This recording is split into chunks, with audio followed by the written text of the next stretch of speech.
শিক্ষক সমিতির পক্ষ থেকে একটি ডিক্লারেশন দিয়েছি যে আগামী কালকে সকল ক্লাস এবং পরীক্ষা বর্জন করা হবে।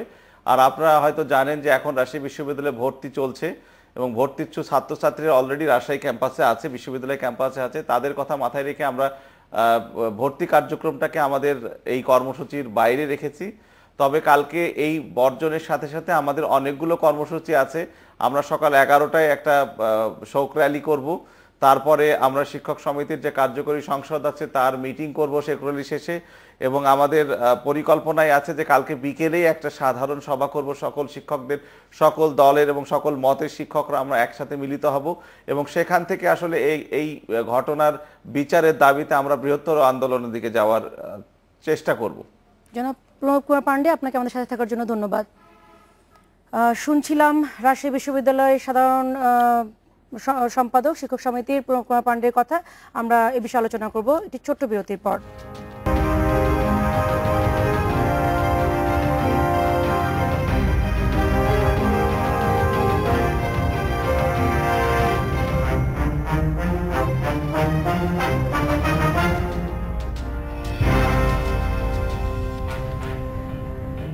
বিরতির পর ফিরে এলাম, দেখছেন বাংলাদেশ এখন। চলে যাচ্ছে আলোচনায়।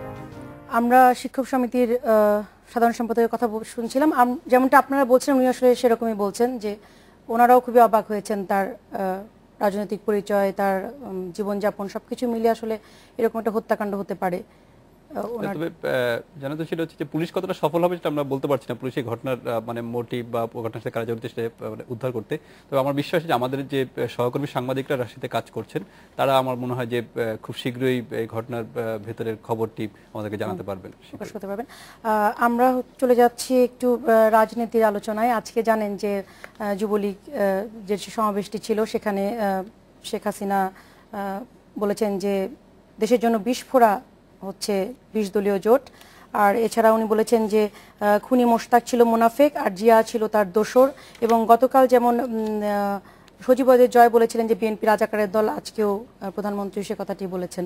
আপনি তো অনেক দিন ধরে এই বিটে আছেন, আপনি কি বলবেন আজকে যুবলীগের এই? এখানে কয়েকটা অবশ্যই ওনার বক্তব্যের প্রেক্ষিতে কিন্তু কয়েকটা যুক্তি উনি দিয়েছেন। তার মধ্যে প্রধানমন্ত্রী একটি যুক্তি দিয়েছেন যে তারা একটি মানে তারা যুদ্ধাপরাধীদের সঙ্গে যে তারা রয়েছেন বিএনপি, তার উদাহরণ হচ্ছে যে বেগম জিয়ার যে জনসভাগুলো হচ্ছে সেখানে দেখা যাচ্ছে যে সেখানে জামাত শিবিরের একটি বড় অংশ কিন্তু আপনার মাঠ দখল করে থাকছেন এবং সেখানে তারা তাদের যে নেতারা যারা আটক রয়েছেন, মানবতা বিরোধী অপরাধে যারা সাজাপ্রাপ্ত হয়েছেন, তাদের দণ্ড মকুবের জন্য, তাদেরকে ছেড়ে দেওয়ার জন্য বা এই ট্রাইব্যুনাল সম্পর্কে তাদের ভিন্ন মত তারা সেখানে কিন্তু মানে প্রদর্শন করছেন, তারা বলছেন সেখানে। এবং সেই জায়গাটা নিয়ে কিন্তু মানে বিএনপি চেয়ারপারসন কিন্তু এই সমাবেশে এই জায়গাগুলোতে তিনি সম্প্রতি যে সমাবেশগুলো হচ্ছে সেগুলোতে যুদ্ধাপরাধীদের পক্ষে কোনো দাবি না তুললেও কিন্তু আপনার এই সমাবেশগুলোতে কিন্তু রয়েছে, কিন্তু আদালত নিয়ে তার প্রশ্ন রয়েছে, তার বিচার ব্যবস্থা নিয়ে তার প্রশ্ন রয়েছে। ফলে এই জায়গায় একটা যুক্তি তুলে দিয়েই প্রধানমন্ত্রী বা আওয়ামী লীগ সভানেত্রী শেখ হাসিনা কিন্তু তিনি বলছেন যে যুদ্ধাপরাধীদের সঙ্গেই রয়েছে তারা, মানে আলবদর রাজাকার যে বাহিনী যারা ছিলেন, যারা মুক্তিযুদ্ধ মহান মুক্তিযুদ্ধকে যারা সমর্থন করেনি সে সময় বিরোধিতা করেছে এবং যারা মানবতা বিরোধী অবরোধ করেছে তাদের সঙ্গেই কিন্তু আপনার বিএনপি রয়েছে এবং এমন যুক্তি তিনি দিচ্ছেন। এর পাশাপাশি তিনি জানেন যে 1975 সালের 15ই আগস্ট জাতির জনক বঙ্গবন্ধু শেখ মুজিবুর রহমানকে হত্যাকাণ্ডের যে মোস্তাককে বলা হয় যে তিনি এই ঘটনার বেনিফিশিয়ারি ছিলেন। কিন্তু এর সাথে কিন্তু আজকে প্রধানমন্ত্রী আরেকটা জিনিস বলেছেন যে যদি তিনি মানে সাবেক রাষ্ট্রপতি জিয়াউর রহমান তখন তিনি একটি বেনিফিশিয়ারি ছিলেন। এটা বেনিফিশিয়ারি কেমন, যে খন্দকার মোস্তাক আপনার বঙ্গবন্ধুকে হত্যার পরে যখন ক্ষমতা মানে দায়িত্ব নিলেন, রাষ্ট্রপতি দায়িত্ব নিলেন, তখন তিনি কিন্তু জিয়াউর রহমানকেই আপনার তার সেনাবাহিনী প্রদান করেছিলেন। ফলে যে এই যে তিনি মানে সেইখানকার সুযোগ সুবিধা নিলেন, তখন তাকে বলছেন যে তিনি দোসর হিসাবেই তিনি এই সুযোগ সুবিধা নিয়েছেন।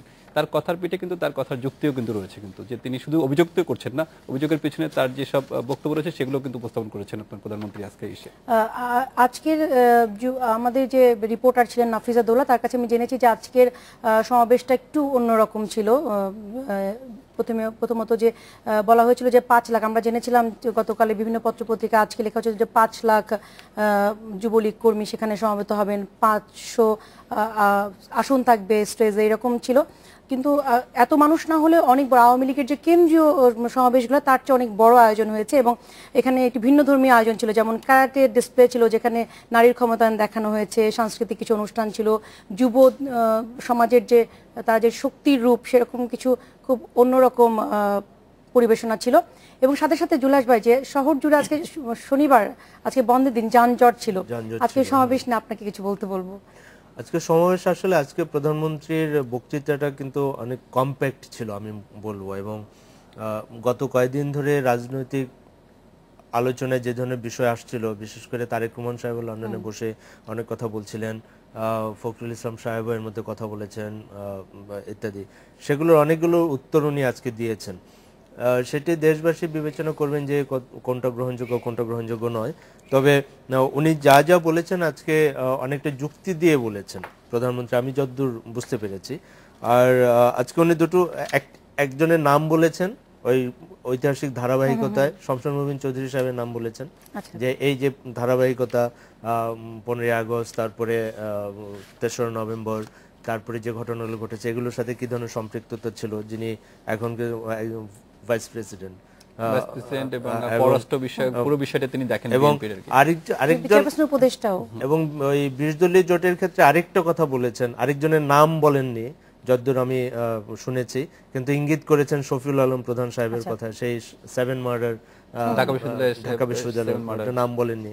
তো বিষয়টা হয়েছে কি, যে উনি ওনার অবস্থানটা পরিষ্কার করেছেন যে দুইটা রাজনীতির যে ধারা বাংলাদেশে বইছে, প্রধান যে ধারা, মূল যে ধারা, তার মধ্যে যে এই যে ঐতিহাসিক যে টানাপোড়েনের জায়গা থেকে যে আজকে এক জায়গায় এসে দাঁড়িয়েছে, সেই জায়গাটা উনি আজকে পরিষ্কার করার চেষ্টা করেছেন, অনেকটা কি বলে, খুব ট্যাক্টফুলি, টু দ্য পয়েন্ট এবং গুছিয়ে বলেছেন আমার কাছে মনে হয়েছে, এবং অনেকগুলো উত্তর উনি দিয়ে দিয়েছেন আজকে।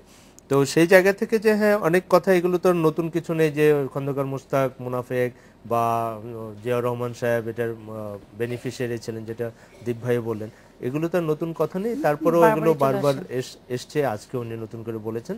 তবে আমি যেটা মনে করি যে এই জায়গাগুলো আমাদের এখন আস্তে আস্তে এগুলোর দিকে পেছনে ফেলতে হবে, তা নাহলে আসলে মানে ফেলতেই হবে। আমি জানি না এই নতুন প্রজন্ম এগুলোকে আর কতদিন অ্যাফোর্ড করবে, তবে ঐতিহাসিক সত্যকে তো আগ্রহ আসলে হারিয়ে যাচ্ছে। হ্যাঁ, এবং ঐতিহাসিক সত্য তো অস্বীকার করার কিছু নেই, তারপরেও এগুলোকে রেখে আমার মনে হয় এটা আসলে পার করা যাচ্ছে না। এই জন্য যেটা হচ্ছে যে দীর্ঘ সময় কিন্তু আপনার 75-এর 15ই আগস্টের পর থেকে আপনার একদম 96 সাল পর্যন্ত কিন্তু মানে যে মুক্তিযুদ্ধের যে দলটি মুক্তিযুদ্ধকে লিড করেছে, স্বাধীনতা সংগ্রামকে লিড করেছে, আপনার সেই দলটি কিন্তু আপনার ক্ষমতা ছিল না, ফলে স্বাধীনতার ইতিহাস কিন্তু ভিন্নভাবে কিন্তু উপস্থাপিত হয়েছে এই সময়। কিন্তু সেই সময় কিন্তু আমাদের প্রজন্ম থেকে শুরু করে আমাদের পরের প্রজন্ম যেগুলো রয়েছে সবগুলো কিন্তু আপনার ভিন্ন ধরনের আমরা বক্তব্য পেয়েছি।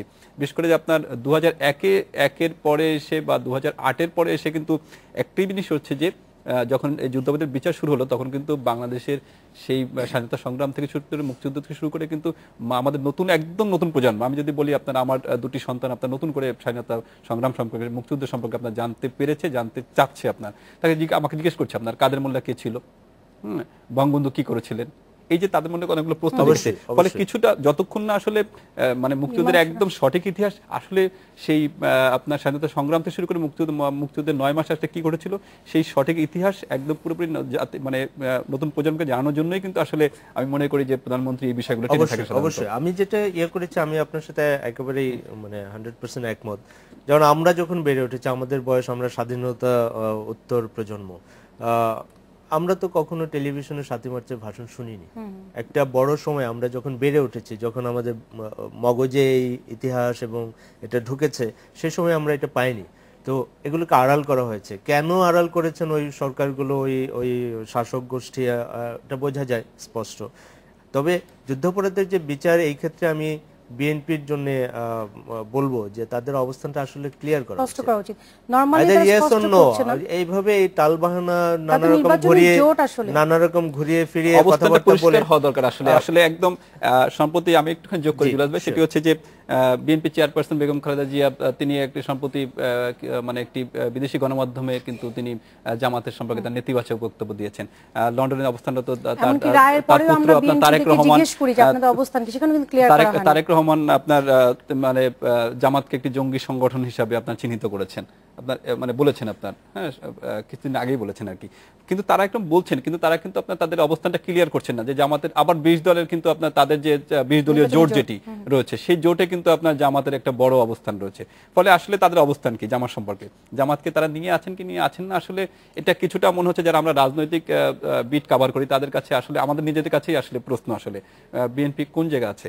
ফলে বিএনপি এখানে আসলে আমার মনে হয় যে এখন যে জায়গাটি যেখানে আসছে এখন বিশেষ করে যুদ্ধবিদের বিচারগুলো যখন হচ্ছে, যারা অভিযুক্ত আপিল বিভাগে যাদের দণ্ড হচ্ছে গিয়ে তাদের যখন এইগুলো হচ্ছে, তখন আসলে বিএনপি হয় মতামত দিতে হবে বিএনপিকে যে না এই দণ্ড যেটি দেওয়া হয়েছে সেটি আমরা একমত নেই, বা তাকে পরিষ্কার বলতে হবে যে না এই যুদ্ধাপরাধীদের তাদের দণ্ড চূড়ান্ত একদম চূড়ান্ত সর্বোচ্চ আদালত যখন তাদেরকে দণ্ডিত করেছে তাহলে আমরা মনে করি এই বিচারের সাথে আমরা একমত। যদি একটা জায়গায় ভোটের রাজনীতির হিসাবে আপনি ইতিহাস ঐতিহ্য সবকিছুকে অস্বীকার করে এক ধরনের ধোঁয়াশা তৈরি করে রাখবেন, এটা এই প্রজন্ম অ্যাটলিস্ট আমার মনে হয় যে রিজেক্ট করবে, প্রত্যাখ্যান করছে এবং করবে সামনে।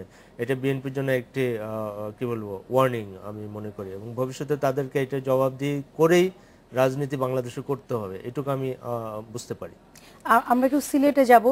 একটা মিনিট জাস্ট একটু ছোট্ট একটু বলি, সেটা হচ্ছিল যে আপনি বলছিলেন যে আজকের সমাবেশে আপনার একটু কিছু ভিন্ন ধারা ছিল, লোকজনের সংখ্যা বেশি ছিল। আমি খুব সংক্ষেপে বলি, সেটা হচ্ছে যে যুবলীগ সংগঠনটি আমি আজকে প্রায় 12-15 বছরের মতো আপনার এই মানে রাজনৈতিক ভিত্তিক আবার সেখানে দেখা যাচ্ছে যুবলীগ যখন মানে আপনার জাহাঙ্গীর কবির নানক এবং মির্জা আজমের নেতৃত্ব থেকে আমরা দেখছিলাম, সেটি হচ্ছে যে যুবলীগ খুব আপনার একটা নিয়মকানুনের মধ্যে থাকতে হয়।